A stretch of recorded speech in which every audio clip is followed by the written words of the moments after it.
पीछे इसके है canons of principles of taxation, we did it in class 1, so I just included that as well. या ठीक है, देन वी हैव, उसके बाद एक आपके पास एक टेबुलर फॉर्म में डेटा है, ठीक है, ठीक है, इसके आगे एंड पीछे आप देखेंगे इसके ऊपर 6, 7 एंड पीछे 8 लिखा हुआ है। ये आपको एक PDF I would be forwarding you guys on the group as well. ये उसका पेज नंबर 6 एंड 7 एंड 8 है, ताकि आप लोगों को अब जो मैं बात समझाऊंगी उस डॉक्यूमेंट को इतना पढ़ने की ज़रूरत नहीं है, ठीक है। Rest of the documents because वो आपको बहुत ज़्यादा ड्रैग कर लेंगे एंड देन जो आपसे सवाल नहीं आपसे पूछा जाएगा तो उसके बारे में आप क्यों परेशान हो, पहली बात ये। अब उसके बाद यू हैव स्मॉल डेफिनेशंस। मैंने इसलिए डेफिनेशंस निकाल ली क्योंकि अक्सर बेशतर वी आर कंफ्यूज्ड कि फिस्कल डेफिसिट क्या है, बजट डेफिसिट क्या है, ट्रेड डेफिसिट क्या है, प्राइमरी डेफिसिट क्या है, प्राइमरी सरप्लस क्या है, तो इनके बारे में हम लोगों को यूजुअली पता होता नहीं है। इसी वजह से हम 1 बाय 1 इनके साथ चलेंगे। तो पहले what we would be doing is that Pushp, I am not sure if you are on Zoom और not.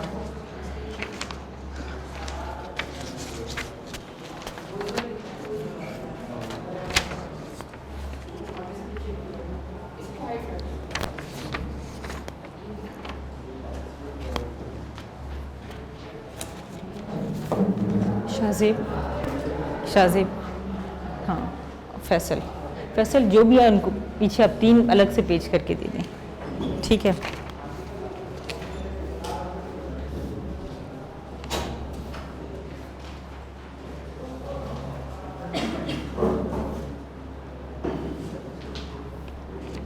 Okay, so are we online? All right. Assalamu alaikum everyone, those who are on Zoom and those who are attending this class physically. We are seeing each other after a week. I hope that you guys have done excellent during this week. We have few new students as well, and some of you have already been online and they are right now present in the physical class as well. तो पहले Sir Pushp, can you forward them and attach them right now, these notes, so that they can also understand? ठीक है, will you be able to do it right now? So those who are online, you are going to get the notes inshallah in the chat as well, and जो हमें बाद में join करेंगे हम लोग फिर से उसी चैट को हम थोड़ा सा अपडेट कर देंगे। तो आप सबके हाथों में, the people who are present in the class, we have fiscal policy in Pakistan. And in order to understand, मैंने आपसे बताया था कि फिस्कल पॉलिसी एक ऐसी पॉलिसी है जो गवर्नमेंट ऑफ पाकिस्तान इंट्रोड्यूस करती है pertaining to the revenue generation and expenditure. It's as simple as that, ठीक है।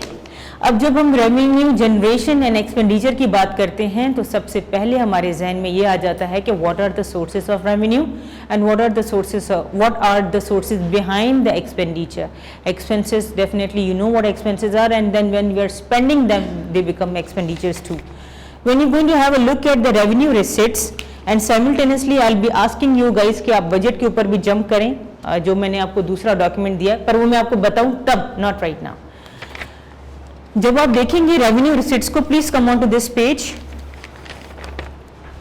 Yes please come on to this page, and जिनको पास एक्स्ट्रा नोट्स हैं kindly provide to Munib and Bilal as well.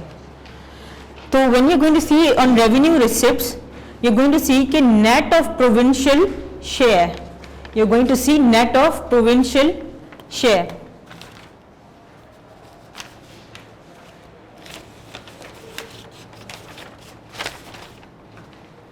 I also need one. I need the budget document. Please give me that one. एक table form मुझे भी दे दें, extra है तो, ठीक है।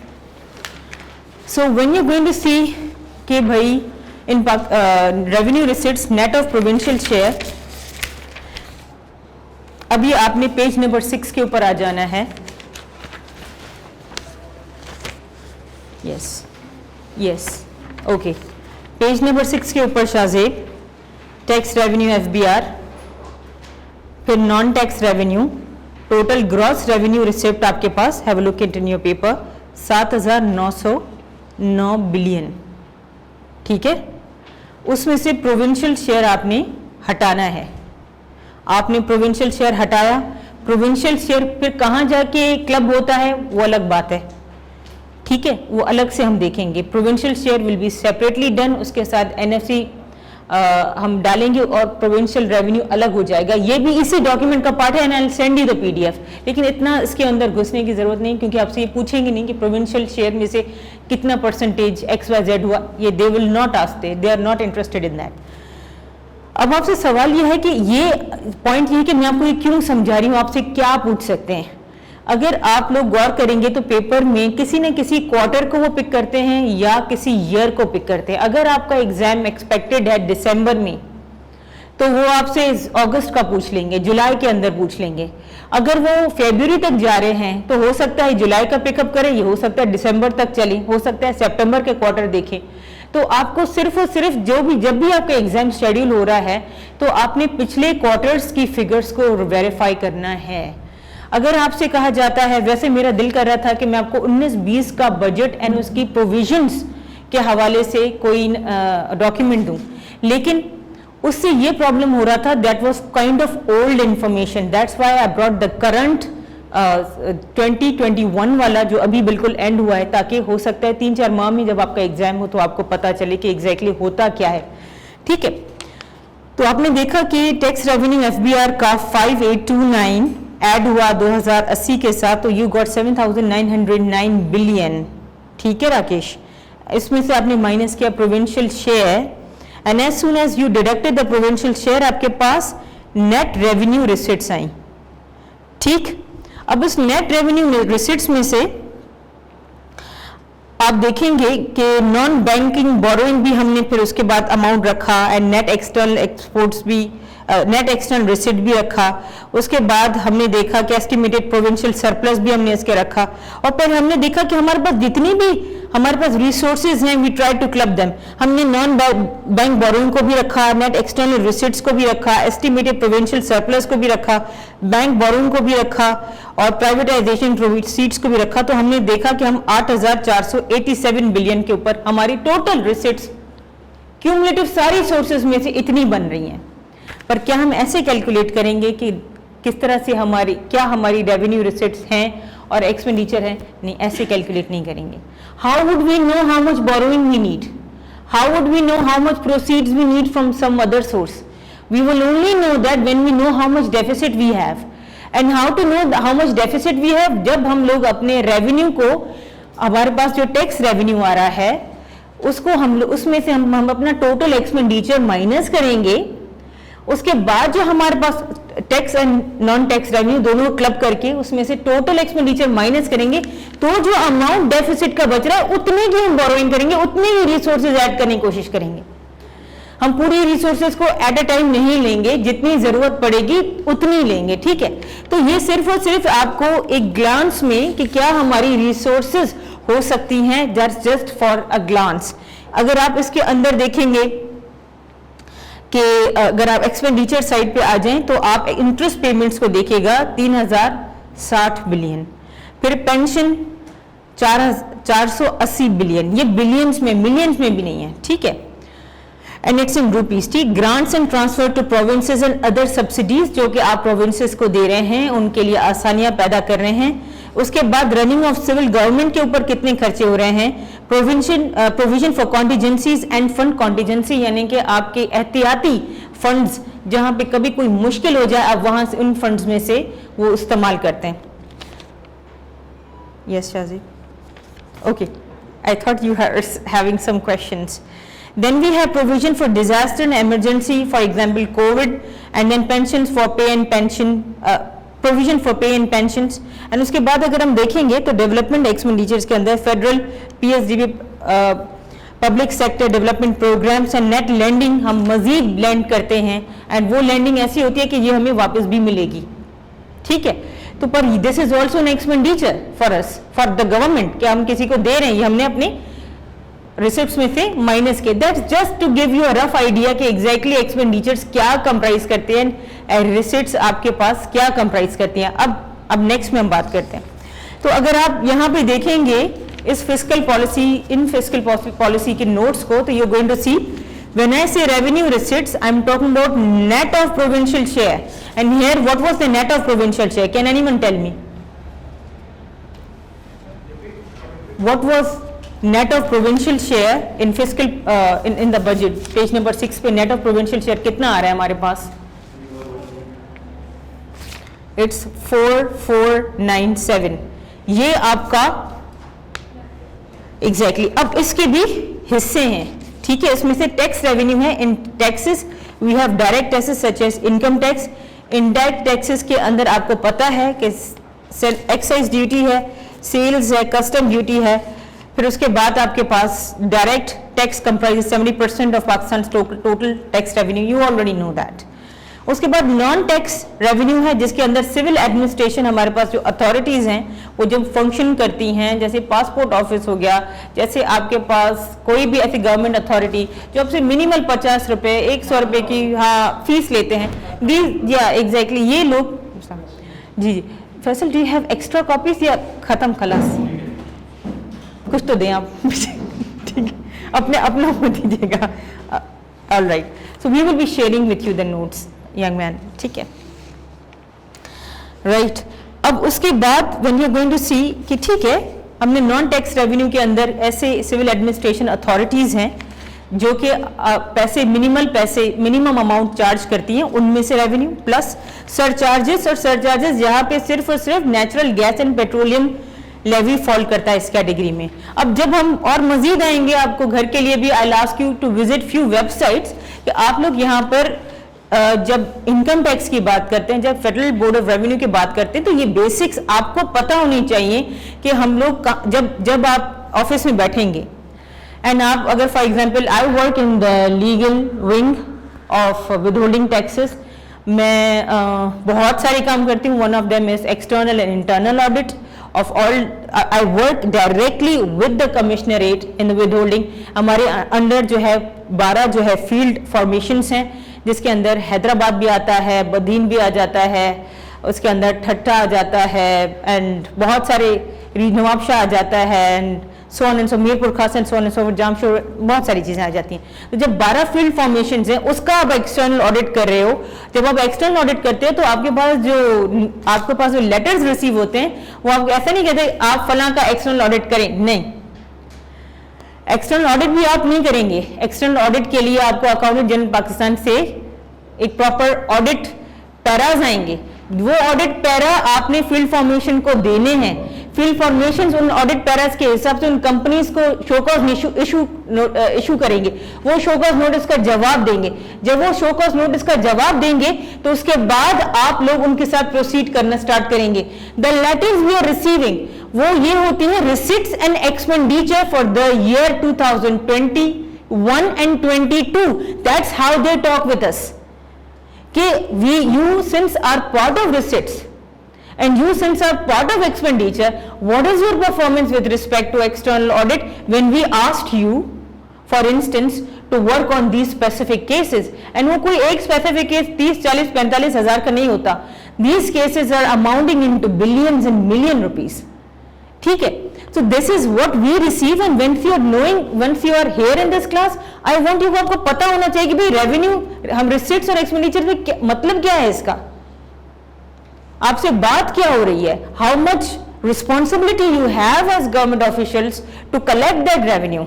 आपकी परफॉर्मेंस क्या जा रही है कि कितना कलेक्शन की विदहोल्डिंग ने. फिर हम बताते सर इतने मिलियन की इतना हम करंट डिमांड में लेकर आने, इतनी हमारी एरियर डिमांड है, एरियर क्यों नहीं रिकवर हुई, उसके लिए हमने क्या प्रोसीजर किया, कितने केसेस सब्जुडिस हो गए कोर्ट्स के अंदर, कौन सी लेवल की कोर्ट पे गए. आपको पता होना चाहिए. आपसे सवाल पूछा जाएगा भाई ठीक है आपके पास अपील्स में जाने के लिए कितना टाइम होता है, you should know how many days.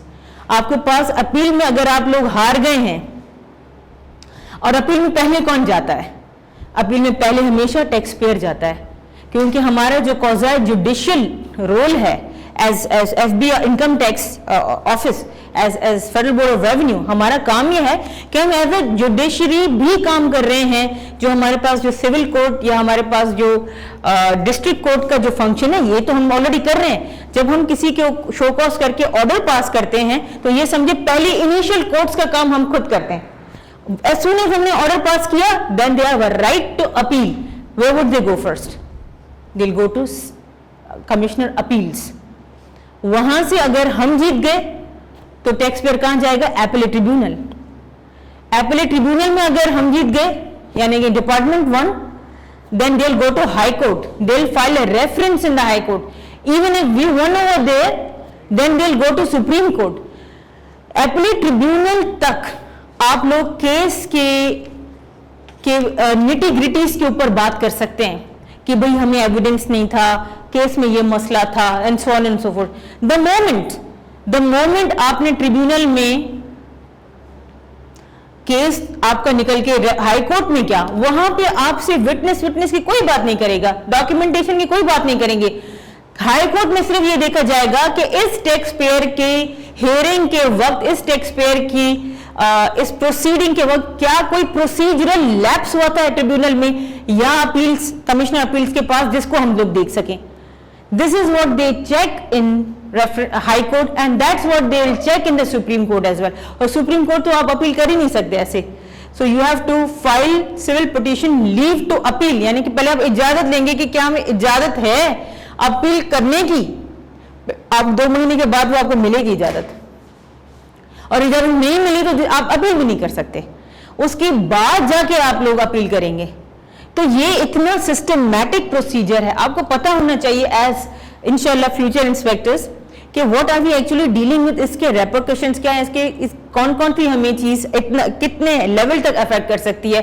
और अगर हम एज अ डिपार्टमेंट रिप्रेजेंटेटिव जाते हैं तो क्या नॉलेज होनी चाहिए जब हम जज के बिफोर खड़े होते हैं, इवन कमिश्नर अपील के सामने. Trust me, it's not an easy job to stand before the commissioner appeal because he is a judge there and he is from the department. तो आप ये भूल जाएं कि आपको कोई फेवर मिलेगी, क्योंकि they have a very soft heart towards the taxpayer because they want, वो उनका यही एजेंडा होता है कि टैक्स पेयर को हमने रिलीफ देना है, टैक्स पेयर को हमने किस तरह से उनके राइट्स को महफूज करना है. So being students of this inspector test, you should know all these nitty-gritties and should know about all the expenditures and so on and so forth. Now coming on to capital receipts. Capital receipts include external borrowing and internal non-bank borrowings consisting of unfunded debt, public debt, treasury and deposit receipts. Pushp, have you sent to the online people? Okay, किस तरह से कर दी जाए, वो miss ना कर रहे हों. अगर मुमकिन है, are you added on the group? Shazib, take the pictures of these, send it on the WhatsApp group. Do you have a mobile right now? Don't have mobile. आपने कहा मोबाइल में घर छोड़ के आऊँगा, क्लास में नहीं लेकर आऊँगा. मास, कैन यू डू दैट? मास, आप पिक्चर ली और बॉयज वाले ग्रुप के ऊपर डालें. Who is in the girls group? अब एक जनरल ग्रुप है, मास उसके अंदर डालें, उस पर सबको मिल जाएगा. हाँ, उस पे भी डालें, बॉयज वाले पे भी डालें, फॉरवर्ड हो जाएगा खुद ही. ठीक है, ठीक है. Besides the revenue account surplus and the surplus generated by public sector. So when we are talking about capital receipts, these include external borrowing. Now when we are talking about borrowing, come on to again page number 6.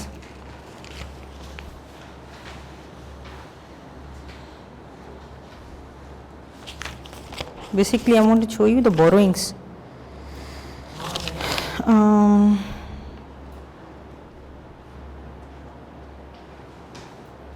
I think we also need to have one more page. उसके अंदर borrowings हैं, पुष्प. So let me share later on. Nevertheless, when I'll send you the PDF, वहाँ उसके अंदर आपके पास borrowing section है कि हम कहाँ से borrow कर रहे हैं. ठीक है. Then you have external resources. External resources are loans and grants which come from various resources. These resources include consortium, non-consortium and Islamic sources of aid. External sources ज़्यादा तब समझ में आएंगी जब हम कंसोर्टियम, नॉन कंसोर्टियम और Islamic add के बारे में पढ़ेंगे. अब ये वी आर डूइंग दैट. ठीक है, एंड इसके ऊपर डिटेल में भी बात करते हैं. Let's go through first. So when we talk about consortium, consortium का बेसिक मतलब यह है ग्रुप ऑफ समथिंग. ठीक है। Consortium provides aid at both bilateral and multilateral level, definitely. Sources of consortium bilateral aid are Belgium, Canada, France, Germany, Italy, Japan, Netherlands, Norway, Sweden, ये सब आपको पैसे देते हैं। वो पैसे आप लोग डिपेंड करता है आप किस एग्रीमेंट के तौर पर ले रहे हैं, कि क्या वो नॉन इंटरेस्ट होगा या इंटरेस्ट बेस्ड होगा, क्या आप किसी बैंक से बोरो कर रहे हैं एक्सटर्नल या किसी कंट्री से बोरो कर रहे हैं, वो किस टर्म के ऊपर आपको देगा, that is with them. If they want to give you as a financial aid they can, they had been giving us all this for past इतने सारे साल, बहुत सारों के तो हम पैसे भी वी हैवंट रिटर्न्ड देम, ठीक है। Then we have consortium multilateral, इसके अंदर ऑर्गेनाइजेशंस हैं एंड इसके अंदर एशियन डेवलपमेंट बैंक है, international bank for reconstruction IB and development IBRD, then we have International Development Association, इसके अंदर international fund for agriculture development FADB है। अब उसके बाद जब नॉन कंसोर्टियम की आती है बात, कंसोर्टियम मल्टीलेटरल में ऑर्गेनाइजेशंस हैं, बायलेटरल के अंदर ये चंद कंट्रीज जो आप यहाँ बताई गई हैं, ये आपसे पूछा नहीं जाएगा बेल्जियम कंसोर्टियम में आता है, ये आपसे नहीं पूछा जाएगा, ये आपकी अपनी अंडरस्टैंडिंग है कि रेवेन्यू रिसिप्ट्स किस चीज से बनी हुई हैं। क्योंकि जब आपसे सवाल पूछते हैं MCQs के अंदर कि ये फला चीज कहां से आई है, तो आप लोग ब्लैंक ना हो जाओ। फॉर एग्जाम्पल अगर मैं आप लोगों से सवाल पूछूं कि ये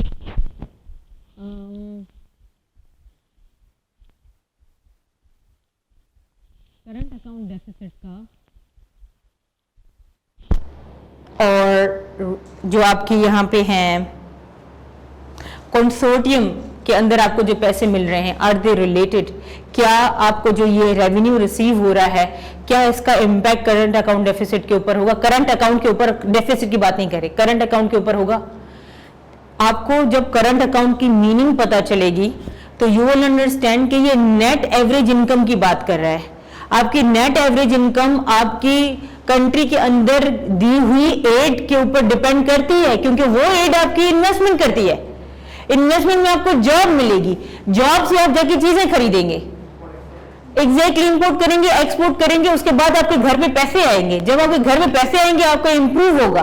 तो ये देखिए, all these things are inter related with each other. You should know these things because you have to answer these sort of questions in the MCQs as well. Indirect impact पड़ता है definitely. Then we have non-consortium. Non-consortium के अंदर sources of loans and grants mostly provided bilateral aid. These include Australia, China, Czech Republic, Denmark, Finland, Romania, Switzerland, Russia, and Yugoslavia. ठीक है. Then we have Islamic aid.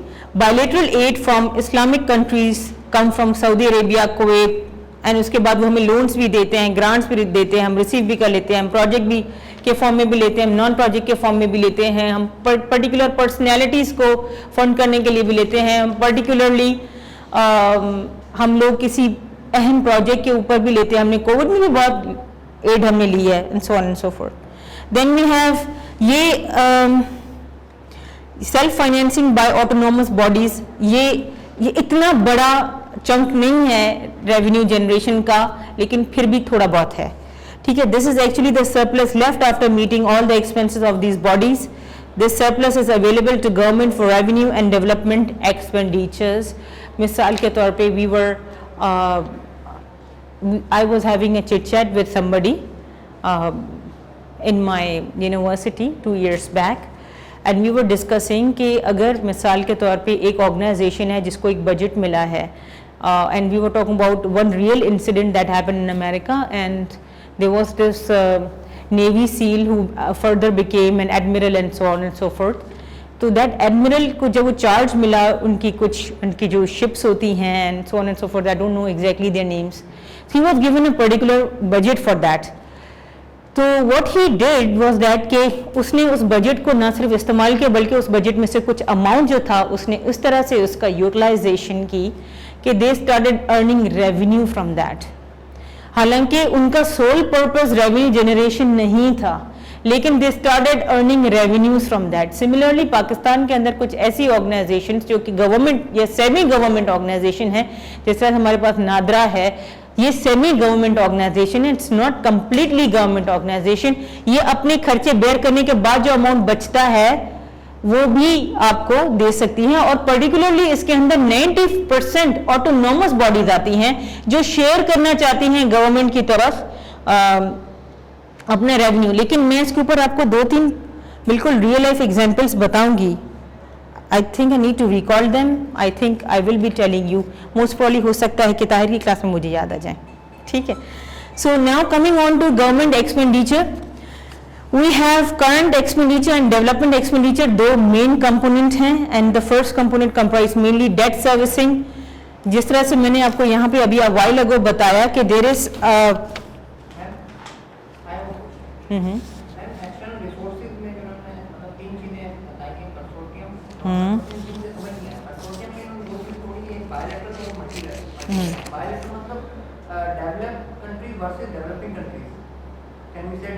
no, not really.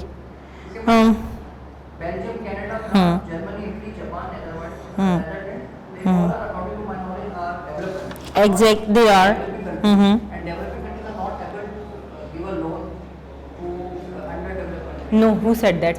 Pakistan are not able to. No, developing country, developed countries. नहीं, आपका सवाल फिर से बताएं मुझे। हाँ।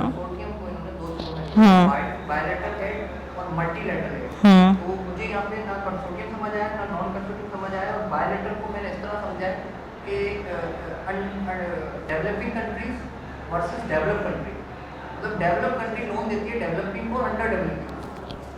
Wait. Consortium provides aid, not a loan.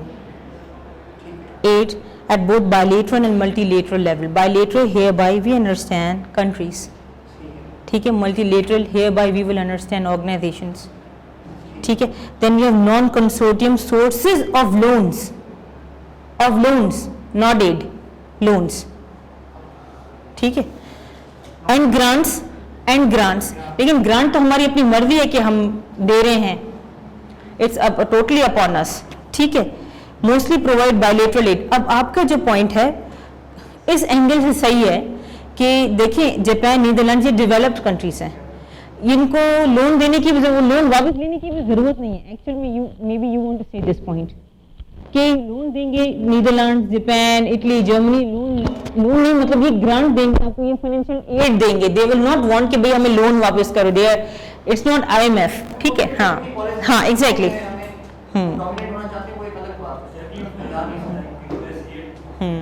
Add is different and loan is different, it's loan is different, ठीक है।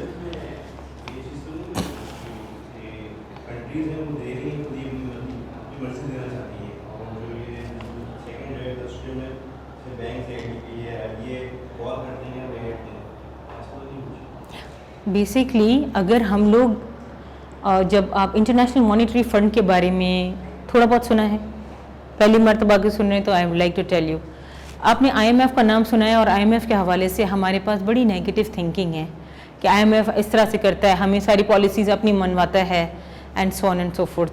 किसी ने ऐसी कोई बात सुनी है TV के ऊपर? ज़्यादातर पॉलिटिशियंस, ठीक है। तो देखिए, अगर मेरी नज़र से देखेंगे, आई रियली लाइक IMF, उसकी एक वजह है। और ये जो एशियन डेवलपमेंट बैंक है, ये हमारे पास इंटरनेशनल एग्रीकल्चरल डेवलपमेंट ड्रग्स, ये exactly what are they doing, actually what are they doing. मैंने आई थिंक डे 2, डे 3 के ऊपर एक छोटी एग्जांपल दी थी, और एग्जांपल इसीलिए दी थी ताकि मुझसे कोई क्लास में सवाल पूछे तो मैं उनका आपको ये जवाब दे दूं, ठीक है।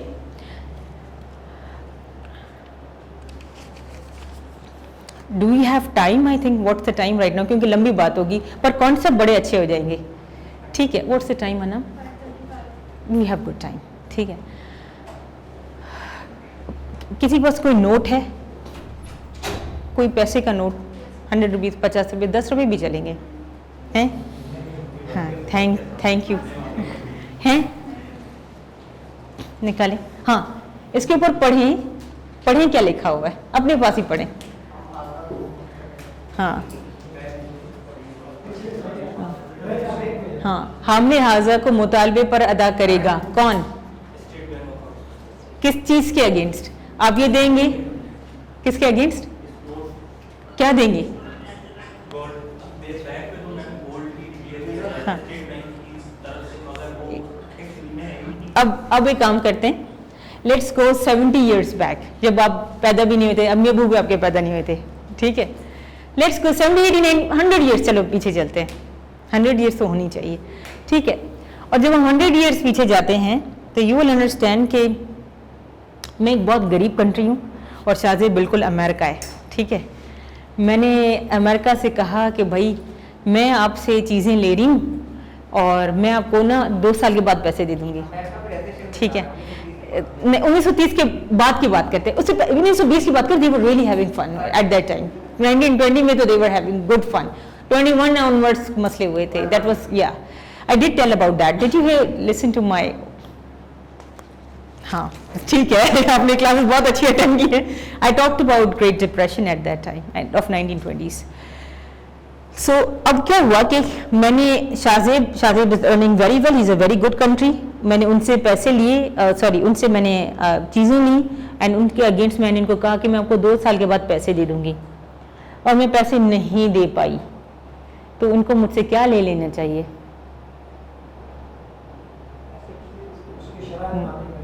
हाँ, शराइत क्या है? शराइत में एक सबसे बड़ी शर्त पैसों की, आपने देखा ना क्या लिखा? सारी चीजें साइड पे। आप पहले सिस्टम क्या था कि आप एग्जैक्टली बॉर्डर सिस्टम होता था, तो हम लोग फॉर एग्जांपल अगर मैंने माइक दिया तो पुष्प ने मुझे पेन दे दिया, ठीक है। तो मैंने तो पहले बॉर्डर में, फिर ये मसला होने लगा कि भाई equity, how much is this worth may not be equal to the registered price, ये प्रॉब्लम होने लगा। बेसिक बिल्कुल लैंग्वेज में बात करते हैं। उसके बाद स्लोली एंड ग्रेजुअली ये हो, पहले क्या होता था कि आपने कोई चीज दी एंड यू उसके अगेंस्ट में ली and you had to pay gold, इसी तरह से था। तो आपकी currency was backed by gold, your currency was backed by gold. Still we think in certain cases yes it is backed by gold, लेकिन मिसाल के तौर पे I don't have money um, what would I do? मैंने loan भी मुझे नहीं, मैंने इतने कर्जे लिए हैं कि मुझे आपको लोन भी नहीं देना चाहता। बिलाल ने सोचा कि मैं लोन नहीं दूंगा मिस पारस को। एग्जैक्टली मैं आपको गिरवी रखूं, अब गिरवी के लिए भी मैंने सब कुछ खत्म कर दिया, मैं इतनी कंगली हो चुकी हूँ, ठीक है। अब मैं गोल्ड दूंगी शाहजेब को। शाहजेब ने कहा ठीक है, अपने पास गोल्ड रख लिया, बहुत अमीर हो गए, ठीक है। फिर नेक्स्ट में मैंने इनसे गुड्स परचेज किए और नेक्स्ट 3 साल के बाद मेरे पास फिर से पैसे नहीं है। जितना गोल्ड था हर साल, हर 2 साल, 3 साल, 4 साल मैं शाहजेब के पास रखवाती गई, अब मेरे पास कुछ भी नहीं है, ठीक है। लेकिन मसला ये है कि अगर मैं भूखी मर रही हूं तो शाहजेब भी भूखा मरेगा। क्यों? Because Shahzeb is dependent on me, उसकी इकोनॉमी मेरी वजह से चलती है। तो हम पाकिस्तानी जो है वो कहते हैं दूसरों को भाई हमारी वजह से आप चलते हैं।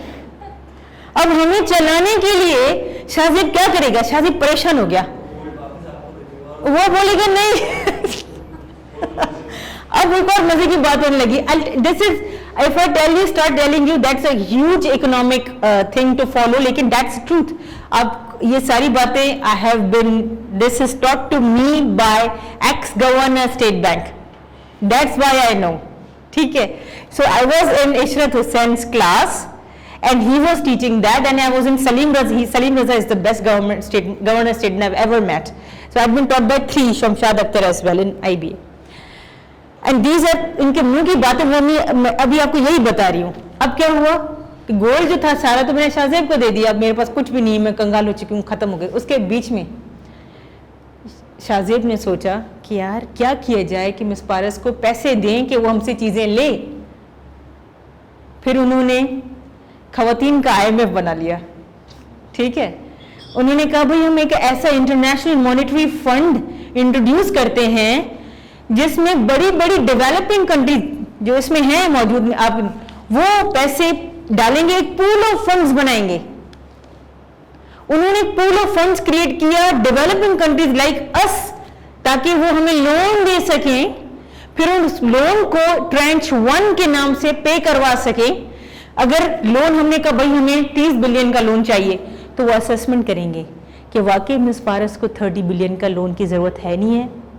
देन उस असेसमेंट के बाद वो मुझे 30 बिलियन का लोन नहीं देंगे, मुझे 18 बिलियन का लोन देंगे।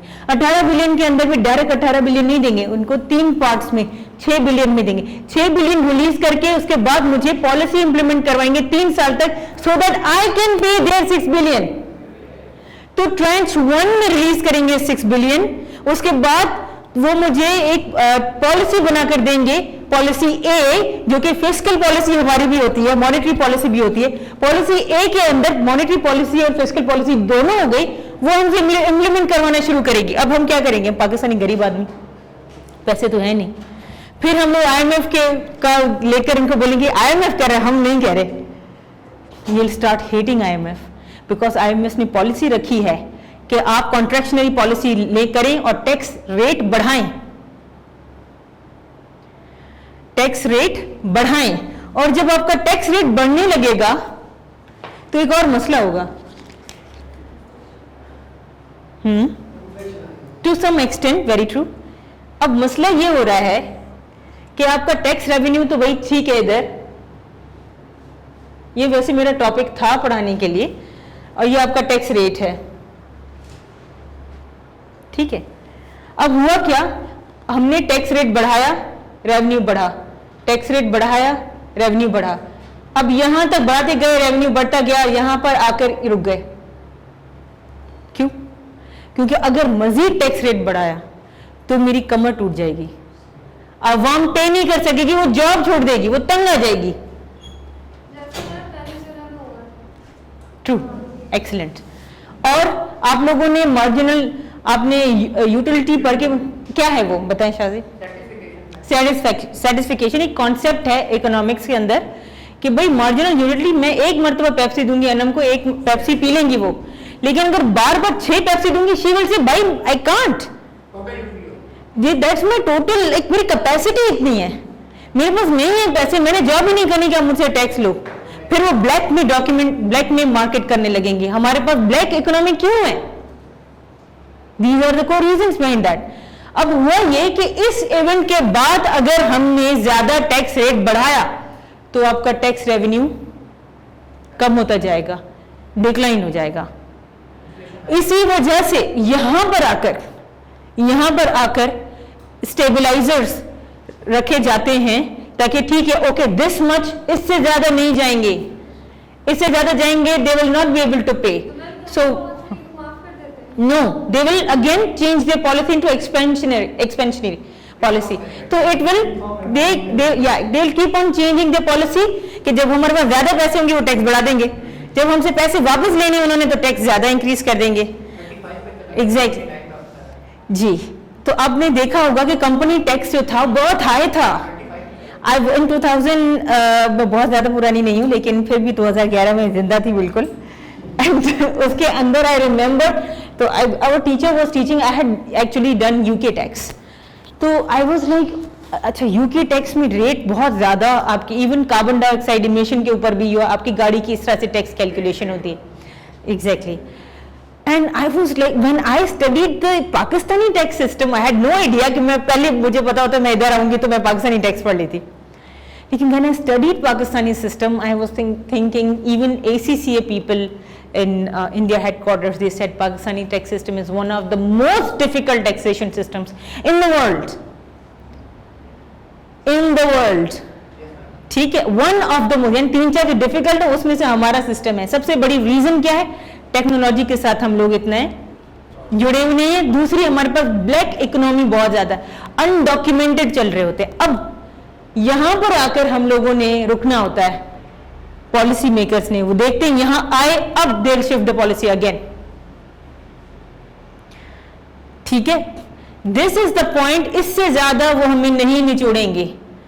कभी कभी वो ऐसे टैक्स इंट्रोड्यूस करेंगे, आपको बहुत आसान लगे, अरे ये तो कोई टैक्स ही नहीं है, लेकिन इसके आगे लॉन्ग टर्म बहुत ज्यादा होते हैं। और हमें पता होता है कि यार ये फाइनेंस एक्ट आया है, इसमें ये रूल्स आए हैं, ये क्या इसके इम्पैक्ट हो जाएंगे। बहुत सारे लोगों को लगता है यार ये बहुत बड़ी हमें रिलीफ मिलेगी, हमें पता होता है रिलीफ नहीं मिल रहा। So these are the things that you need to know. अब हुआ क्या, अब व्हाट वुड आई डू? अब आप लोगों ने ऑर्गेनाइजेशन ऐसी बना दी कि मुझे पैसे दे दिए आप लोगों ने, ठीक है, लेकिन फिर भी मैं एक दिन फिर से जीरो पर आ जाती हूँ। IMF, ADIB, Asian development bank के बावजूद भी मैं जीरो पर आ जाती हूँ। अब मैं क्या करूं? मैं गोल्ड भी दे दिया सारा, मुनीब को भी दे दिया, शाजिब को भी दे दिया, मास को भी दे दिया, अब मैं क्या करूं? IMF भी नहीं जा सकती, उन्होंने कहा 6 बिलियन में बहुत हो गया, आपने बहुत नखरे किए, अब मैं बिल्कुल परेशान हो गई हूँ। What should I do? World bank ने भी मुझे धुतकार दिया है। आई वॉन्ट यू कि आप लोग इस ब्रेकिंग पॉइंट के ऊपर आए, सोचने के हवाले से आपकी न्यू ब्रेक थ्रू होगा, लर्निंग होगी। करेंसी डेप्रिसिएट क्यों करते हैं? That is the reason. जब हम पे नहीं कर पा रहे होते, हम गोल्ड दे देकर क्या फायदा? गोल्ड देकर अनम को, फैसल को, माज को, वसी को गोल्ड देकर क्या फायदा? अब हम वो करेंगे क्या? वो इंटरनेशनल मार्केट में हमारे रुपये को डेप्रिसिएट करेंगे। यो हाँ, हम बोलते हैं कि यार डॉलर बड़ा बढ़ गया, डॉलर नहीं बढ़ा, हम लोग गरीब हो गए क्योंकि हमने पे नहीं किया। What would they do? हमारी करेंसी को कम कर देंगे मालियत में। एक चीज जो हम लोग 30 रुपए में लेते थे वो हमें 60 रुपए में पड़ेगी, और जब हमें 60 रुपए में पड़ेगी तो हमने ज्यादा प्राइस पे की ना, उसकी ज्यादा डबल में पे कर दिया वो वहां से वसूली। तो हम कहते डॉलर नहीं बढ़, डॉलर भी एप्रिसिएट कैसे होती है करेंसी? जब आप when you doing very well economic wise, तो हमारी करेंसी एप्रिसिएट भी होती है, वापस अपनी पोजीशन पे भी आती है। हम लोग मुहावरतन बोलते थे 2 टके का आदमी, ठीक है, वो टका वो देखिए, मैं बहुत बड़ी लड़कियों की फेवर करती हूँ, ठीक है, मेरे बारे में बड़ा कहा जाता है कि आप लड़कियों की बड़ी फेवर करती हैं, वैसे I do favour man as well. तो मैं 2 टके की खातून हम बात करते हैं, 2 टके की XYZ चीज, ठीक है, तो लड़ाई ना हो जाए क्लास के अंदर, ये एंटी मेन सेमिनार नहीं है। तो व्हाट हैपेंड कि जो टका है of Bangladesh, it is more powerful than rupee. जो इंडियन रुपी, हम लोग जब जाते थे, my father went to India, he went over there and he, उस वक्त उस करेंसी इतनी पावरफुल थी पाकिस्तानी करेंसी कि हमें पता होता था कि यार मैं 5 रुपए के अंदर मुझे ज्यादा चीजें मिल जाएंगी। He's been there for 2-3 times. The first time he went, even मैं भी पैदा नहीं हुई थी उस वक्त, he went into 80s, ठीक है, and he went over there and he said कि यार मैं पैसे जब पाकिस्तानी रुपीस जब कन्वर्ट कर रहे थे इंडियन रुपीस में, तो I had a lot of money and I had a lot of money, I could buy so many things. Now when he went into 90s and then he went into 2003, 2002 जब मुशर्रफ ने 2003 और 4 reconciliation की थी Indians के साथ। Eight that time 3 मरतबा कि आपको इंस्टेंसेस बता रही हूँ। पहली 80s में India is not doing very well, 90s में इंडिया इज इम्प्रूव्ड। जब वो 2004 में गए तो उस वक्त ही had to buy Indian rupee for like 1.5 rupees. लेकिन अगर आपने आपका जो आपको 1.5 रुपीज पाकिस्तानी पे करने पड़ेंगे टू बाय 1 इंडियन रुपी। अब आई थिंक इट्स 1.8 कितना है, आई डोंट नो, या 2 रुपए हो गया या 2 रुपए हो गया, यानी आप सोचो double.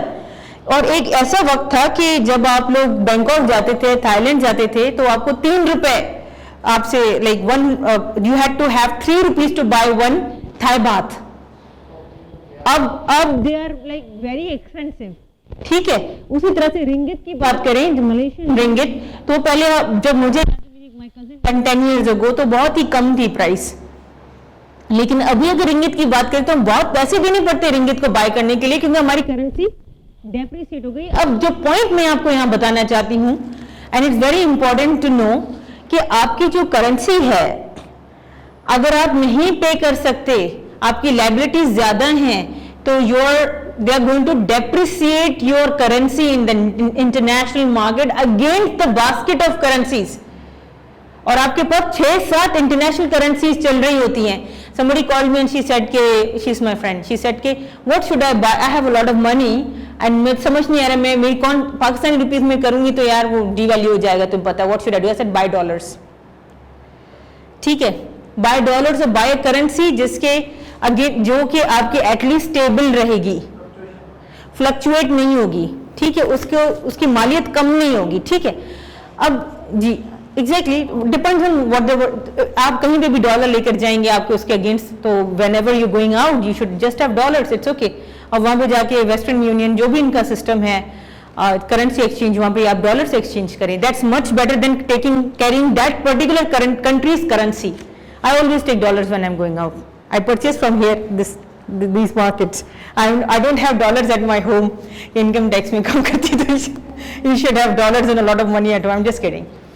So this is actually the story behind it कि क्या exactly होता है and how does the economy play with you. Now you have somewhat idea कि ये tax ये system I think so इसका नाम जो है, please correct me.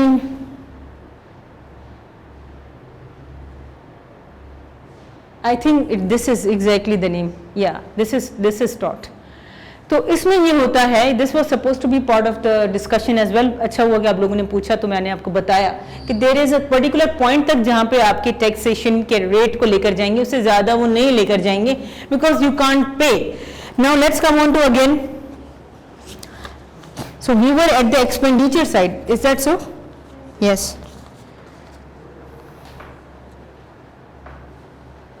Okay. अच्छा हम करंट एक्सपेंडिचर भी थे, then Shajib asked a question, okay fine enough, I got it. Then we have government expenditure के हमारे पास दो पार्ट हैं, current expenditure and development expenditure. हमारा जो current expenditure it comprises mainly debt servicing, defence, general administration, social services, law and order, subsidies, community service, economic service, grants to Azad, Jammu and Kashmir, railway and others.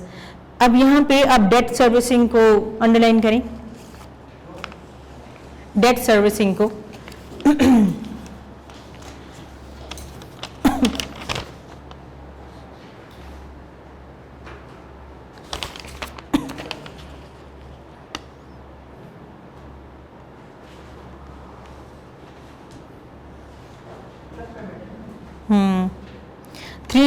यहाँ पे आ जाएं, page 6 के ऊपर 306, इसको टिक लगा लें एक।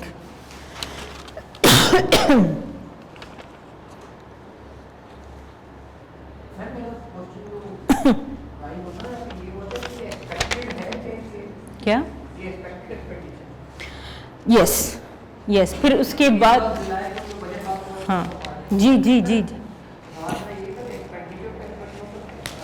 हम लोग अस्यूम कर रहे हैं क्योंकि एज सुन एज होते जाते हैं। अगर आप जाएंगे ना 19-20 के अंदर, मुझे अंदाजा था आप ये सवाल पूछेंगे, मेरे जहन में था। When a teacher is preparing, teacher knows who is going to ask what. That's a sign of a good teacher. So अगर आप 19-20 के अंदर जाएंगे तो आपके पास बजटेड भी है एंड वहाँ पे आपकी फिगर्स जो एग्जैक्ट हुई हैं वो भी हैं। आप जाएं, पाकिस्तान ब्यूरो ऑफ स्टैटिस्टिक्स के ऊपर जा सकते हैं, आप लोग इंटरनेट के ऊपर लिख सकते हैं कि 2019 एंड 20 बजटेड फिगर्स, फिर आप उनसे लिखिएगा प्रोविजनल फिगर्स क्या आई हैं आपके पास, वो आपको बाजार पूरा डिफरेंस बताएंगे। हाँ एग्जैक्टली ऐसा ही है, ऐसा ही है। I think so is where is my book actually, I need to over there, अंदर रख लिया किसी ने। Alright, give me a moment. I want to actually show you guys something. Maz, can you do me a favor?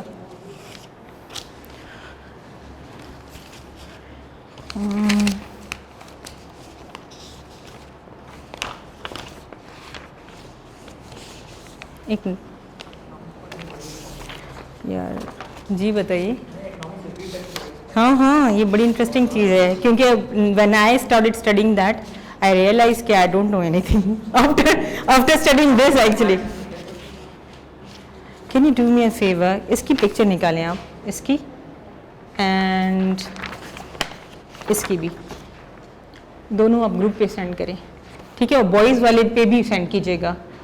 ये एक ही है, ये मैंने 2 कॉपीज निकालनी थी, ठीक है? इसके ऊपर हम बात करेंगे लेकिन when we have time.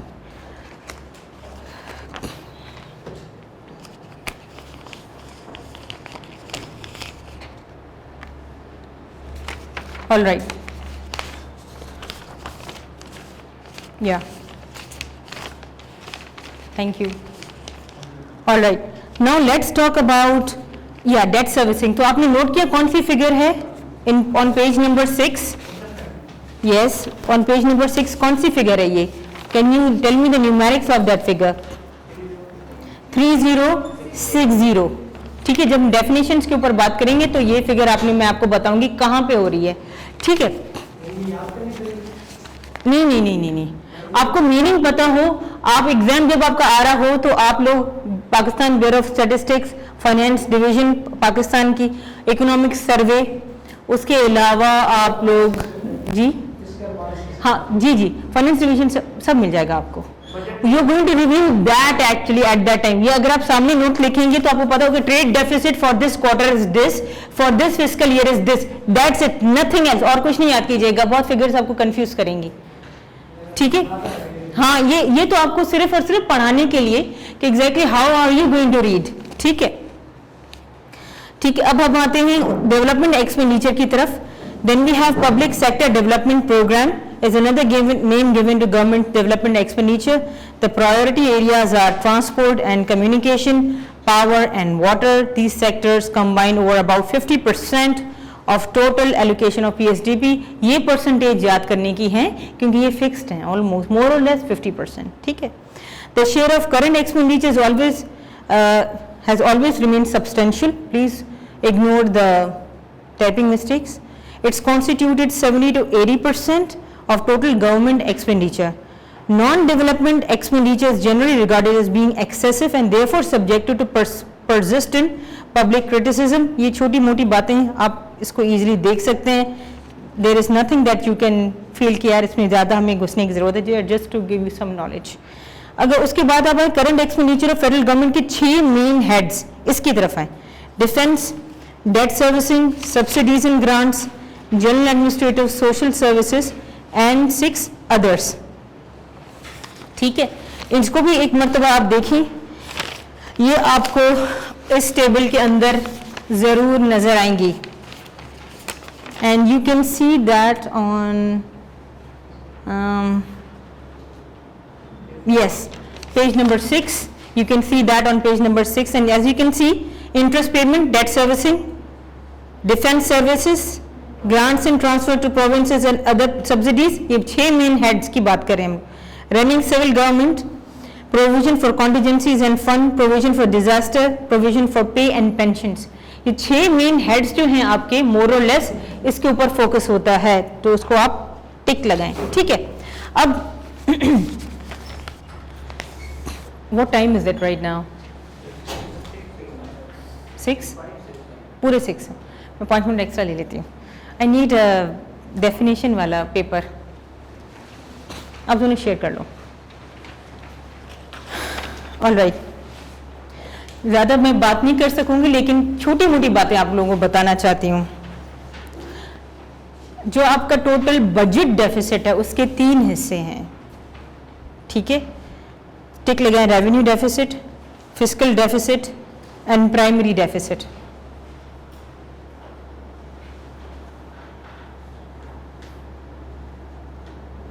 ठीक है, अभी राइट नाउ हम सिर्फ और सिर्फ अगर रेवेन्यू डेफिसिट की बात फिस्कल डेफिसिट की तरफ बात करें तो उसमें आपसे ये बोल रहा है कि आपने नेट ऑफ प्रोविंशियल शेयर लिया रेवेन्यू का और आपने अपने एक्सपेंडिचर्स को इसमें से माइनस किया।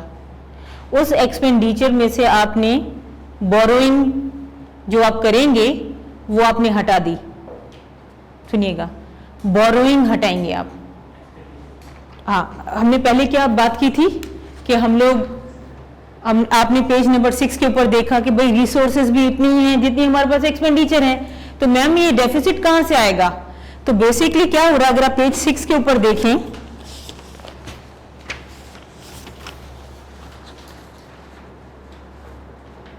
ओके, पेज 7 पे आ जाएं।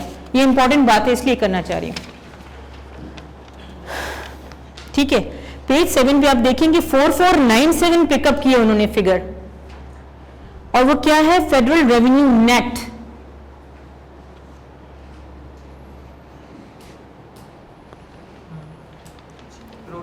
ओवर हेयर, ठीक है। अब ये जो 4497 है उसमें से उन्होंने कहाँ से पिकअप किया, उन्होंने यहाँ से ये 5829 प्लस 2080 बिलियन कितने हो गए, 7909 billion minus the provincial share. अब आपके पास कितना है 4497, so what figure would you keep here, federal revenue 4497, please verify that thing, 6 और 7 को टैली करके पढ़ना है, ठीक है।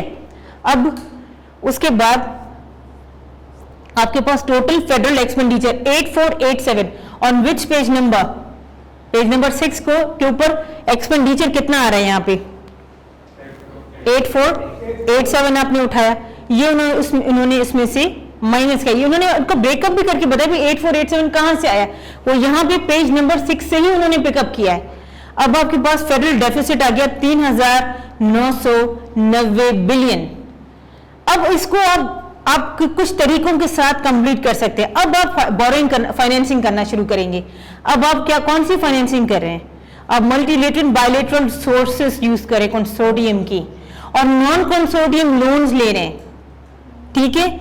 उसके बाद आप क्या करें, आप लोग ने आपने डिफरेंट स्कीम्स खोली, नेशनल सेविंग स्कीम खोली, बैंक से आपने कर्जे लेने शुरू किए, स्टेट बैंक से कर्जे लेने शुरू किए, कोई चीज प्राइवेटाइज की तो उससे अमाउंट जो प्रोसीड है। अब व्हाट आर यू डूइंग, आप अपने उस डेफिसिट को कवर कर रहे हैं। What exactly is this, what exactly is ये फेडरल डेफिसिट क्या है?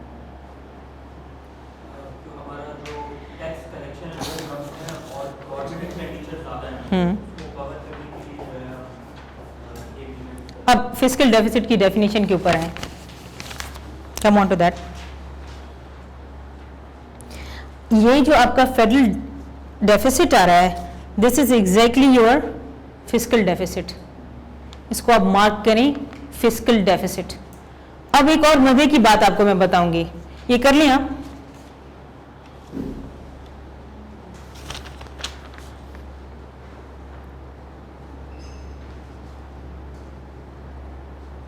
ठीक है।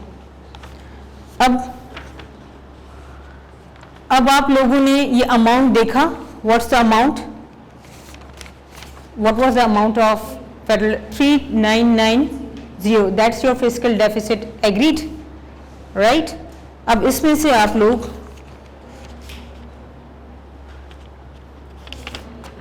अब माइनस में नहीं कीजिएगा, अपने कैलकुलेटर के ऊपर 3990 माइनस करें 3060 माइनस करें,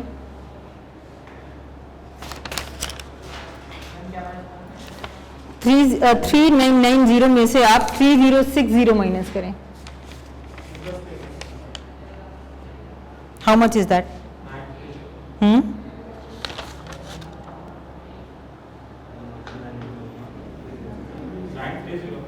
930, okay.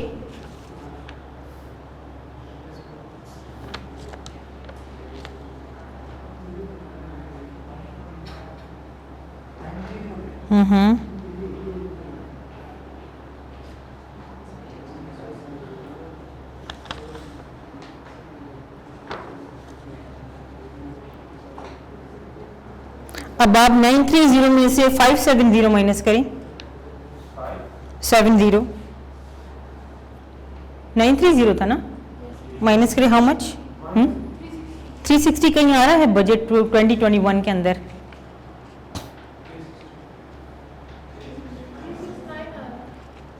आ रहा है बेटा टेबल 3 के अंदर, पेज 8 वाले के ऊपर देखें,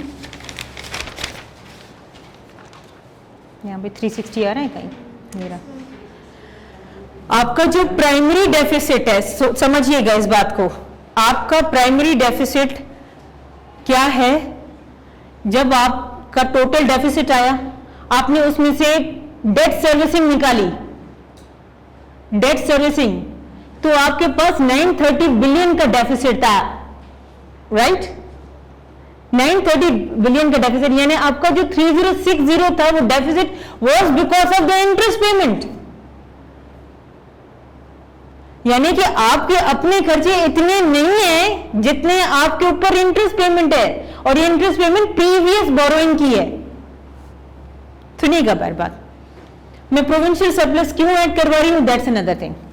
अभी आप मुझे सिर्फ ये इतना बता दें कि यहाँ पर ये पॉइंट क्लियर है कि आपने टोटल आपका जो रेवेन्यू था वो 4497 था, इसके ऊपर एग्रीड हैं, राइट। 4497 आपका टोटल रेवेन्यू था। पेज नंबर 7 के ऊपर देखें, फेडरल रेवेन्यू 4497, और ये 4497 आया कहां से है? फ्रॉम पेज नंबर 6, जहां पे आपके tax revenue 5829 billion plus 2080 billion is equal to 7909 billion. उसमें से आपने अपना प्रोविंशियल शेयर निकाल लिया, 3412 billion is gone. Now you have 4497, this is your net revenue receipt so far. उसमें से आपने अपना टोटल एक्सपेंडिचर माइनस किया, आपके पास डेफिसिट फिगर आ गई 3990 बिलियन, 3990 बिलियन।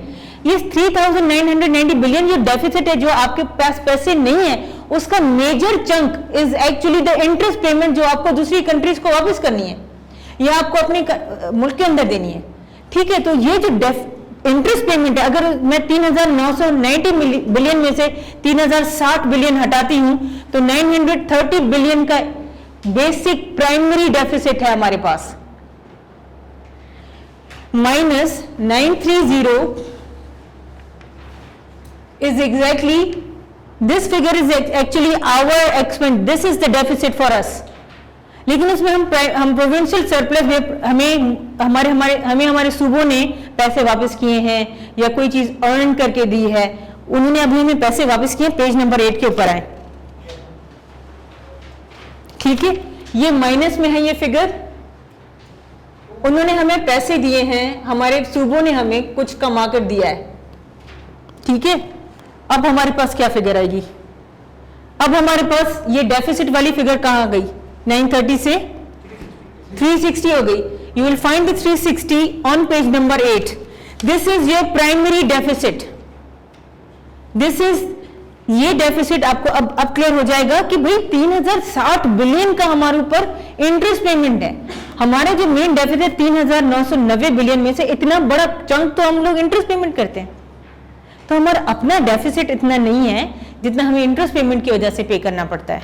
तो हमारा प्राइमरी डेफिसिट अगर आपको कोई बोले कैसे कैलकुलेट करना है, तो यू शुड नो कि आपका जो फिस्कल डेफिसिट है उसमें से आपने बोरोइंग कॉस्ट नहीं, उसमें से आपने इंटरेस्ट पेमेंट डेट सर्विसिंग की कॉस्ट निकालनी है, जो कि आपके पास इसी टेबल के अंदर दी हुई है इंटरेस्ट पेमेंट्स के नाम से, पेज नंबर 6 के ऊपर, ठीक है।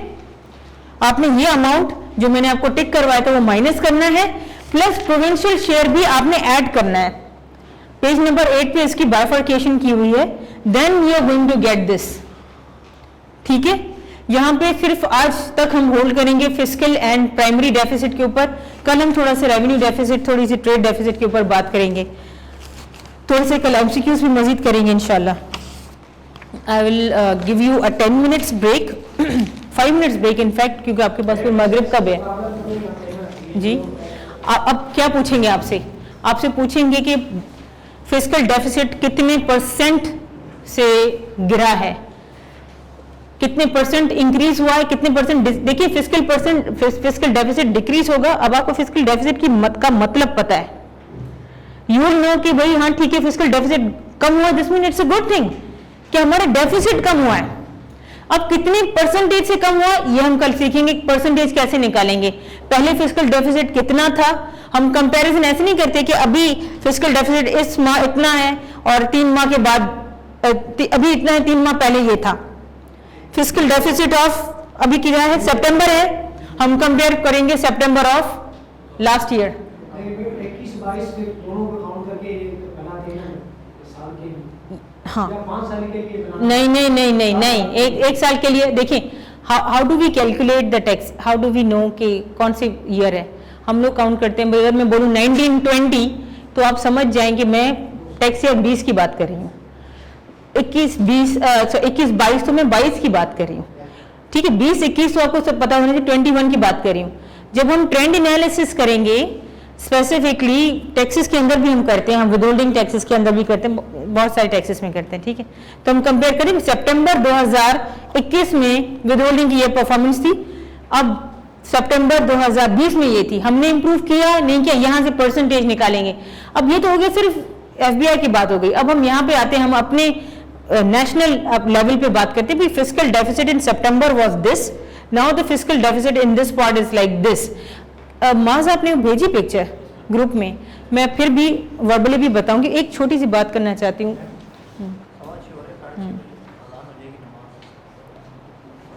6:30 बजे हो जाएगी यार।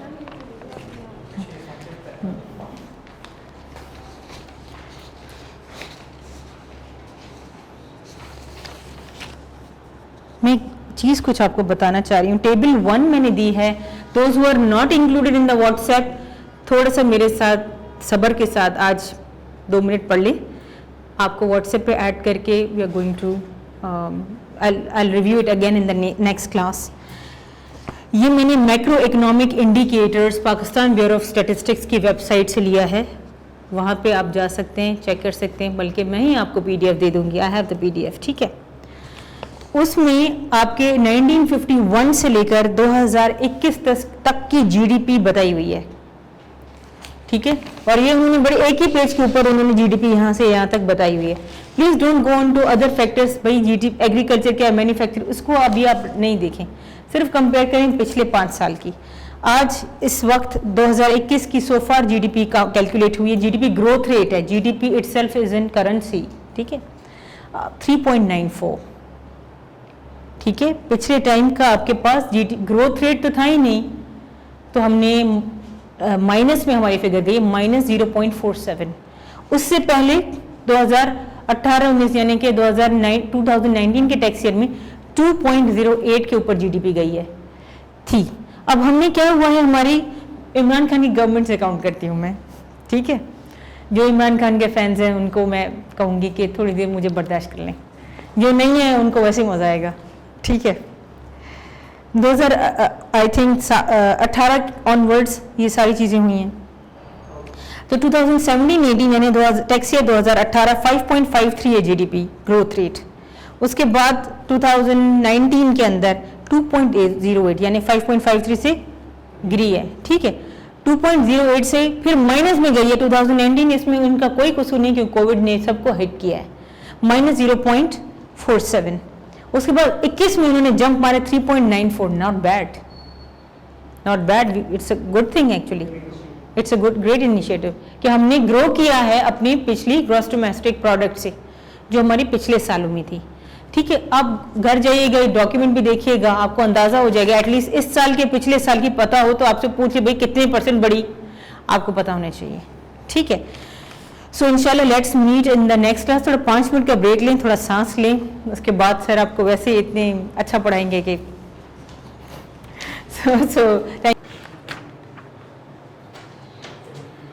अच्छा, बिजनेस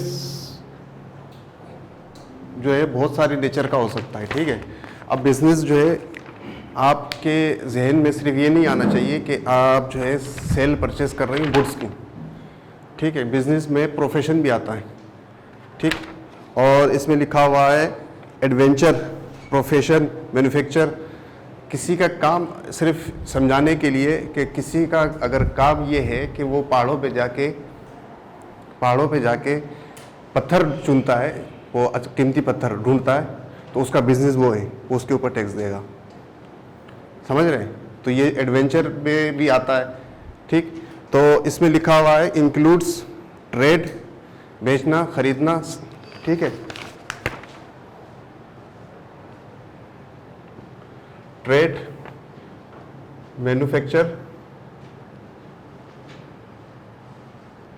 ठीक, और कॉमर्स, प्रोफेशन,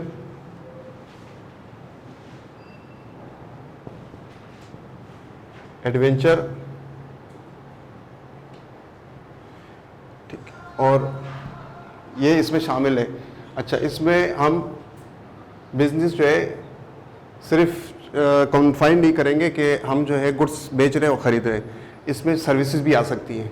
सर्विसेज भी आप दे रहे हैं, प्रोफेशन, कोई डॉक्टर है अपनी क्लिनिक पे जो है ना अपने सर्विसेज देता है, तो वो भी बिजनेस है उसका, ठीक है।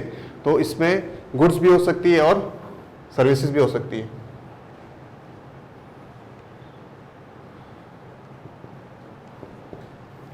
ठीक है। अच्छा, सेक्शन 18 कहता है कि भाई कौन कौन से बिजनेसेस पे जो है वो डील करता है सेक्शन 18, और उस पर आपको टैक्स देना है। ठीक है, तो हम जो है एक एक करके सेक्शन 18, अच्छा एक का काम कीजिएगा, आप डाउनलोड कर लीजिएगा, ठीक है, अपने पास। तो जब मैं कहूँ तो आप अपने पास यहाँ पे खोल के उसको देख लीजिएगा। डाउनलोड आप अपने पास ऑर्डिनेंस 2001 FBR की साइट पे मिल जाएगा, या कोई साथी जो है ना उस पर वो कर दे। ग्रुप जो बना हुआ है, ग्रुप में सब ऐड हैं, ग्रुप पे जो ऐड नहीं है ना वो ऐड कर लो। ग्रुप में जो ऐड नहीं है ना वो अपने किसी का नंबर किसी के पास है तो वो जो है ना एक दूसरे के नंबर दे के ऐड कर सकता है।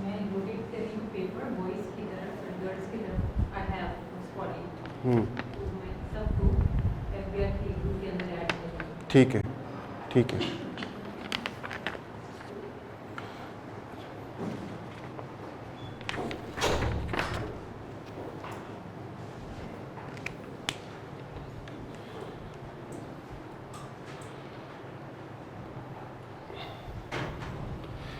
अच्छा, वो सेक्शन 18 कहता है कि ये बिजनेसेस यानी कि द फॉलोइंग लिखा हुआ है, the following incomes of a person. Person में कितने लोग? 3। अभी क्योंकि हम जो है बिजनेस जो है ये 3 लोग करते हैं, ठीक है, तो वो भी हो सकती है कोई गवर्नमेंट भी अपने कोई इदारा बना के वो भी जो है ना ट्रेडिंग कर सकता है, ट्रेडिंग हो गई या कोई वो भी एक्टिविटी कर सकता है, तो वो गवर्नमेंट की तरफ से, गवर्नमेंट खुद नहीं करती है, ठीक है। लेकिन हम जो है 3 बंदों के ऊपर फोकस करेंगे, AOP, कंपनी और इंडिविजुअल, ठीक है। The following incomes of a person for a tax year other than income exempt from tax under this ordinance shall be chargeable to tax under the head income from business. सबसे पहले है the profit and gains, the profit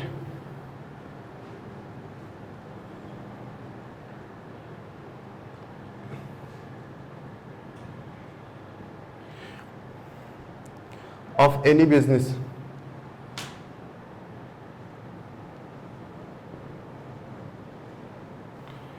carried on by a person at any time in the year.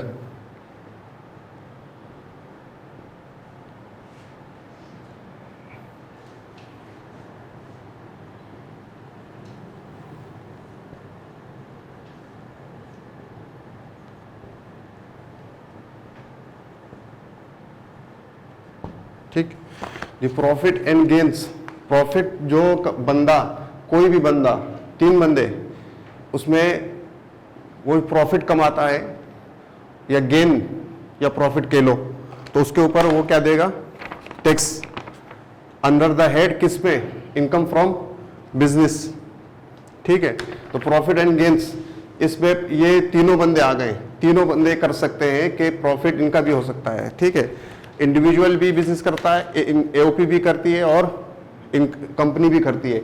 अब हम जो है ना इसके profit and loss account एक थोड़ी सी, क्योंकि सारे एक ही कॉमर्स वाले नहीं है, ठीक है, मैं आपको समझाऊंगा कि प्रॉफिट एंड लॉस अकाउंट क्या होता है, बैलेंस शीट क्या होती है, ताकि जो है ना ये इसमें सारे यही चीज़ें डील कर रहे होते हैं business from, income from business में, ठीक है।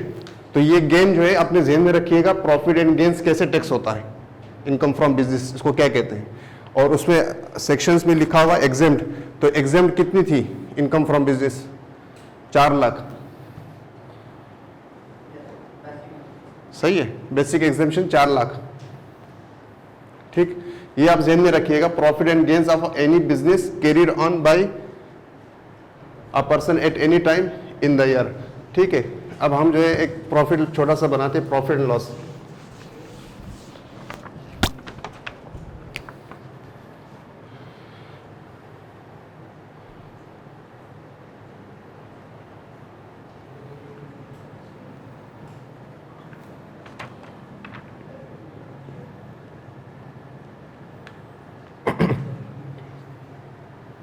इसकी डिटेल में आपको कल जो है ना प्रिंट आउट निकाल के किसी कंपनी की उसमें आपको ये profit and loss account share कर लूँगा, ठीक है। अभी मैं इसका एक स्ट्रक्चर बताता हूँ कि इसमें क्या क्या चीज़ें आती हैं।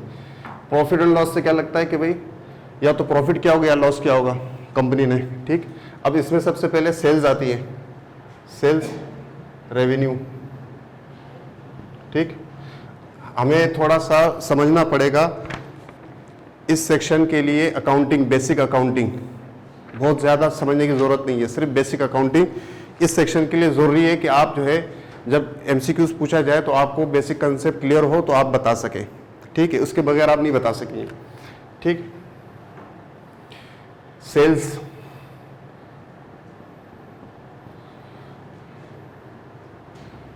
लेस कॉस्ट ऑफ सेल्स, ठीक, cost of sales, opening stock,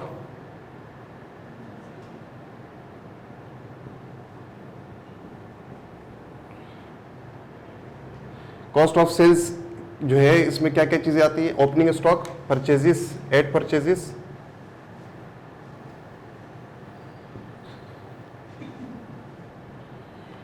less closing stock,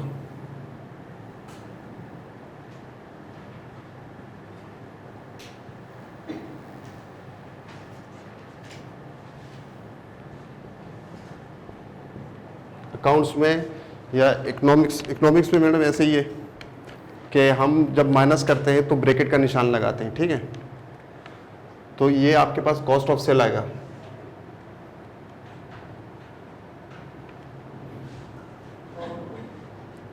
cost of goods sold या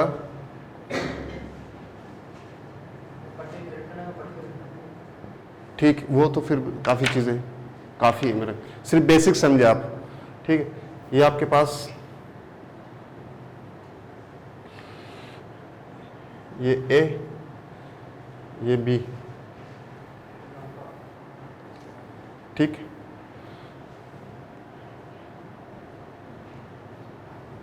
ये ग्रॉस प्रॉफिट आ गया, जीपी, ए माइनस बी,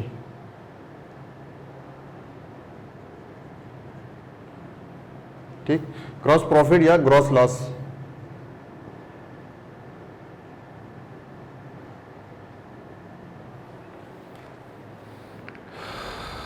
इसको कहते हैं ट्रेडिंग अकाउंट, ठीक, ट्रेडिंग अकाउंट।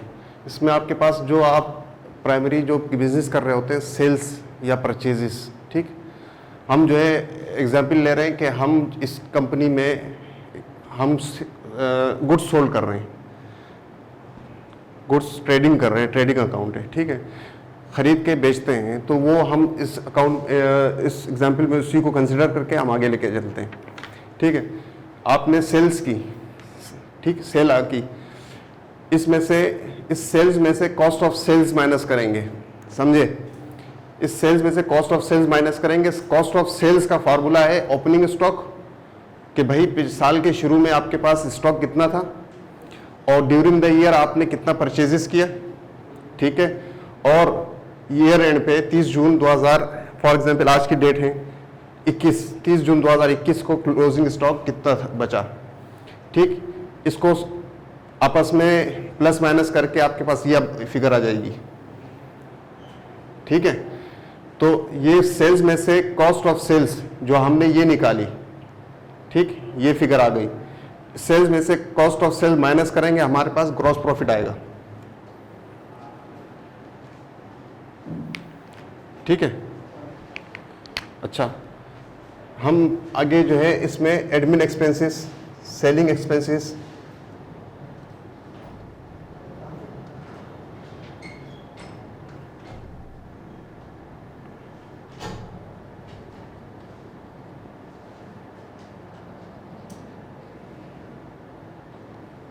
फाइनेंशियल एक्सपेंसेस,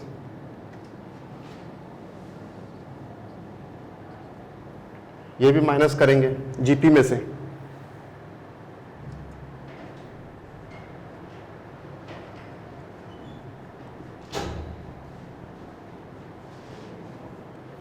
हमारे पास नेट प्रॉफिट आ जाएगा यहाँ पे,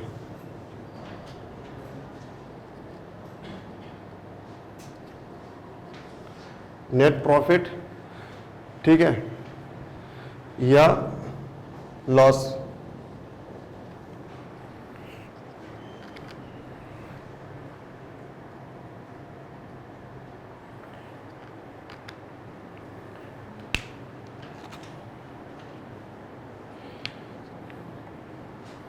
हम इसकी एग्जाम्पल ले लेते हैं, ठीक है। सेल्स आपके पास आ गई, हम कहते हैं कि 10 लाख रुपए सेल्स है।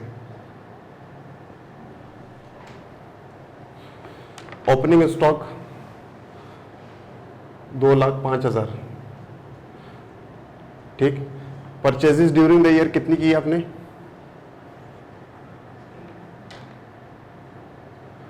परचेज नहीं, थोड़ा ज़्यादा करो। 3,50,000 और यहाँ पे 1.5 लाख रुपए क्लोजिंग स्टॉक आ गया। इसमें से माइनस करो, ये आ गया आपके पास कितना है?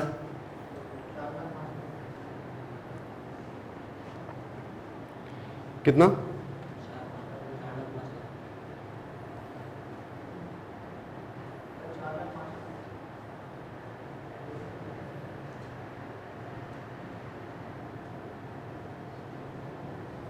$4,05,000 आपके पास कॉस्ट ऑफ गुड्स सोल्ड आ गई, ठीक है। इसमें से माइनस करेंगे 10 लाख में से 4,05,000, कितना है? कितना? ठीक।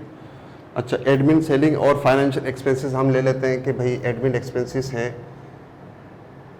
सैलरी मिला के 1,20,000, ठीक।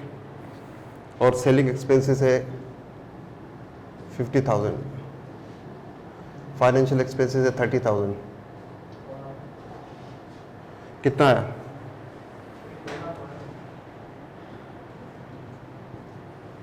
कितना आया? 3,95 ये आपके पास नेट प्रॉफिट आ गया। 3,95 नेट प्रॉफिट बेसिक एग्जेम्पशन से कम है, इसलिए इसके ऊपर टैक्स नहीं लगेगा, ठीक है। ये सिर्फ बेसिक है कि आपको ये सेक्शन समझने में आसानी हो।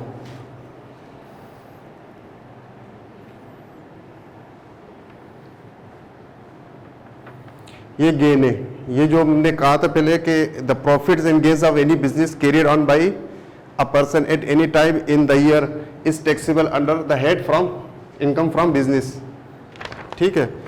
अच्छा, आगे दूसरा है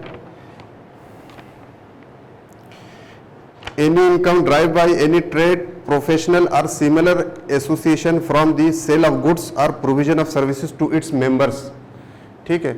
कोई सोसाइटी है, वहाँ पे मेंबर्स होते हैं, ठीक, और वो अपने मेंबर्स को कोई सर्विसेज देती है, ठीक है।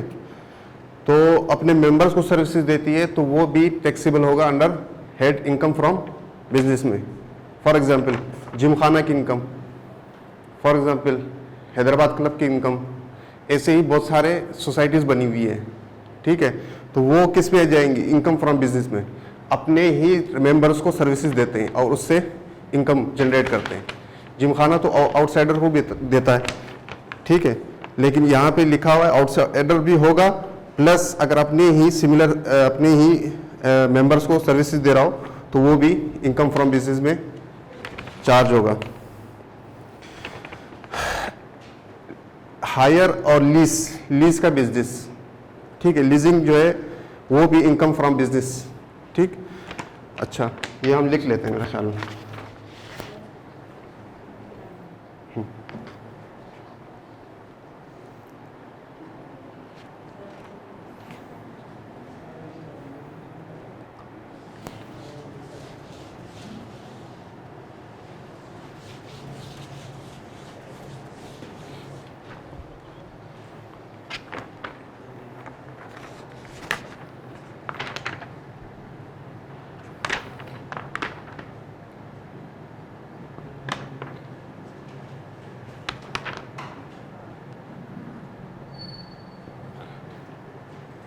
Gain and profits of any business, ठीक है, हमने समझ लिया कि कैसे होगा, ठीक है। दूसरा हमारे पास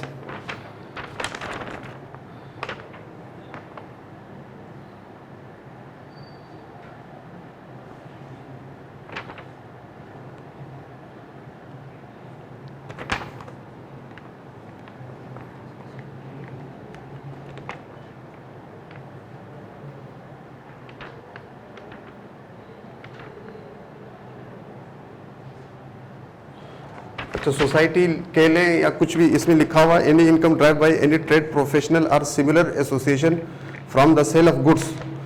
ठीक है, मेंबर्स को, अगर हम सोसाइटी का मैं इधर लिख रहा हूँ कि वो अपने मेंबर्स को ही कोई सर्विसेज दे रही है तो वो भी tax under income from business होगा। तीसरा है लीजिंग का,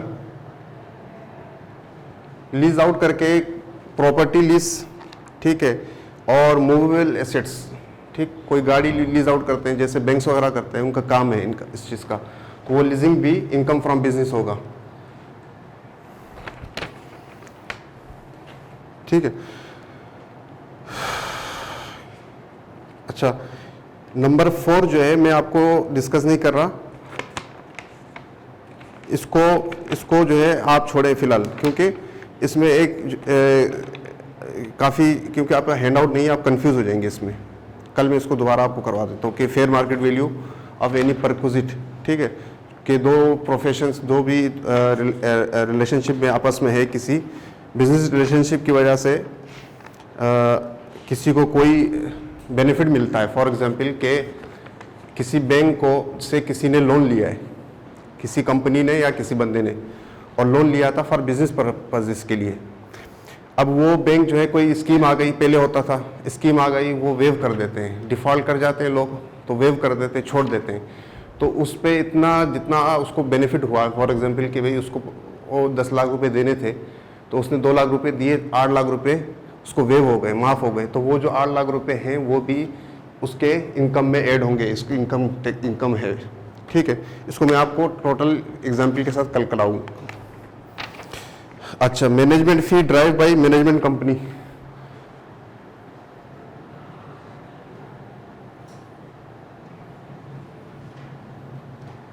एसेट मैनेजमेंट कंपनी का नाम सुना है? एसेट मैनेजमेंट कंपनी होती है, वो क्या करती है, वो लोगों का पैसा जो है जमा करके किसी जगह इन्वेस्ट करती है, शेयर्स में, सिक्योरिटीज़ में, बॉन्ड्स में, ठीक है, और उनको उसके अगेंस्ट जितना शेयरिंग होता है तो उसके अगेंस्ट क्या देती है, प्रॉफिट देती है। ठीक है, उसको एसेट मैनेजमेंट कंपनी कहते हैं। म्यूचुअल फंड्स वगैरह जो है इसमें आते हैं, म्यूचुअल फंड्स जो है वो इसी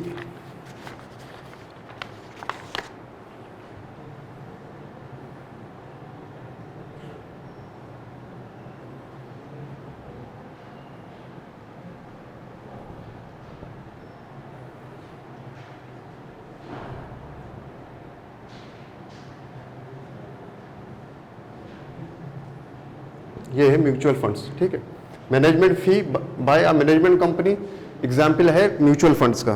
ठीक, अच्छा, एक सेविंग्स होती है लोगों के पास, तो वो जो है कहीं ना कहीं उसको इन्वेस्ट करते हैं। ठीक, या तो उसको बिजनेस में लगाते हैं या फिर कहाँ डिपॉजिट कराते हैं, बैंक्स में। उसके अगेंस्ट क्या मिलता है, प्रॉफिट।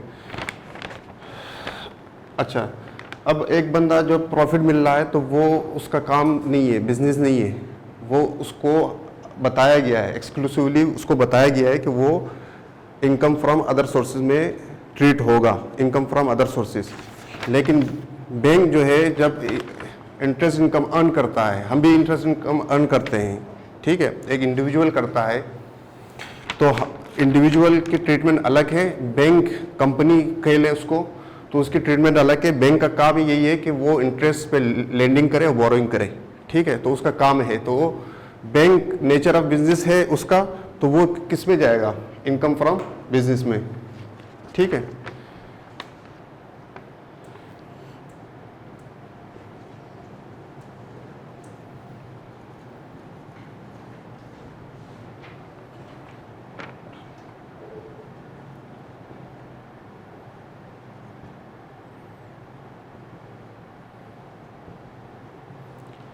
इंटरेस्ट ऑन डेट या इंटरेस्ट इनकम बाय बैंक्स।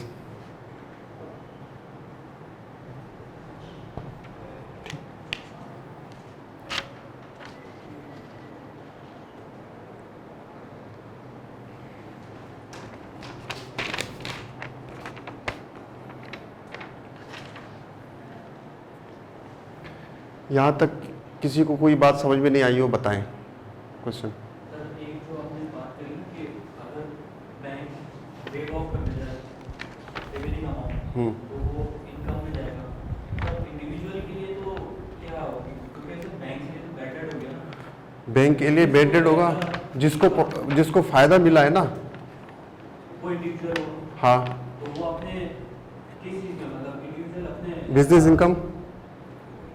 देखें ना इसमें लिखा हुआ है the fair market value of any benefit, the fair market value of any benefit whether convertible into money or not derived by person in the course of or by virtue of a past, present or prospective business relationship। Business relationship थी पास में, आपने उनसे loan लिया था business के लिए, ठीक है। अब आप डिफ़ॉल्ट कर गए, बैंक ने छोड़ दिया, आपको वेव कर दिया, स्कीम आ गई गवर्नमेंट की तरफ से, स्टेट बैंक ऑफ पाकिस्तान ने स्कीम दे दी, ठीक है, तो वो आपको वेव कर देता है। तो वो इसका मतलब हुआ द फेयर मार्केट वैल्यू कितनी थी, 8 लाख रुपए। आज की डेट में आपको 8 लाख का बेनिफिट हुआ। तो वो यही कह रहा है इनकम फ्रॉम बिजनेस शुरू से पढ़ेंगे ना तो हम सेक्शन वाइज देखेंगे। ये देखें इनकम फ्रॉम बिजनेस, ठीक, ए को मिलाएंगे इसके साथ 1 के साथ क्लॉज 1, क्लॉज 2, क्लॉज 3, क्लॉज 4। आप इसको क्लॉज ए को सब क्या कहते हैं, क्लॉज ए को सब क्लॉज 5 के साथ पढ़ाएंगे, 4 के साथ पढ़ेंगे, तो ये चीज़ आपकी समझ में आ जाएगी। फिर आगे लिखा हुआ एक्सप्लेनेशन सुने। For the purpose of this clause it is declared that the word benefit includes any benefit derived by way of waiver of profit on debt और the debt itself under scheme issued by the State Bank of Pakistan, ठीक है। इस class पे बहुत अच्छे खासे cases बनाए हम लोगों ने, ठीक है ना, कि इस तरह वो अपनी इनकम को छुपा लेते हैं लोग।